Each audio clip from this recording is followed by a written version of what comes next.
Nilalagay tayo ni Lord sa pinakamahirap na sitwasyon para i-ready tayo sa panibagong magandang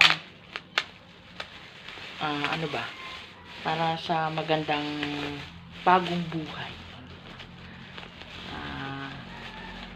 Kasi pag hindi naman pwedeng lagi lang puro sarap ang buhay natin, makaranas din tayo ng hirap, makaranas din tayo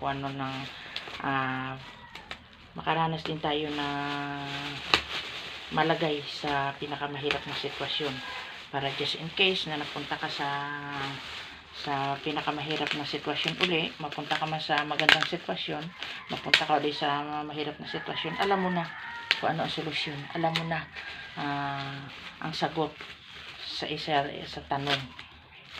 Ilalagay tayo ni Lord sa magandang sitwasyon, kaya ganun. Kaya be patient, be kind. Kahit English ka pa dahil. Charot. O, diba? Ganun lang talaga ang buhay. Hindi pwedeng ikaw yung laging nasa taas.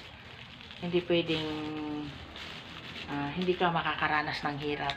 Yung iba, bago nakaranas ng sarap, nakaranas din niya ng hirap. Kaya wag tayong magtaka. Kasi kung nasa sitwasyon ka ngayon, kung sa pinakamahirap na sitwasyon ngayon, pinoproseso ka pa lang para mapunta sa magandang sitwasyon. O diba, charot talaga. Ganyan talaga ang buhay. Ngayon, hindi pwedeng, kagaya dito sa pagre-reels natin, hindi pwedeng sabay-sabay tayo na umangat, sabay-sabay tayo na maganda ang dashboard, sabay-sabay tayo na gumanda ang sahod. Hindi pwede. Kasi nga, may kanya-kanya tayong oras. Pag tayo ay nasa tamang oras na, wala na makakapagpigil na kahit na sino, kahit na yan ay sa algorithm. Kung talagang oras mo na para ikaw ay makasahod na maganda, bibigay yan sa'yo ni Lord. Tiwala lang at pakatatag. Yan lang po. Thank you for watching. God bless. Chup chup.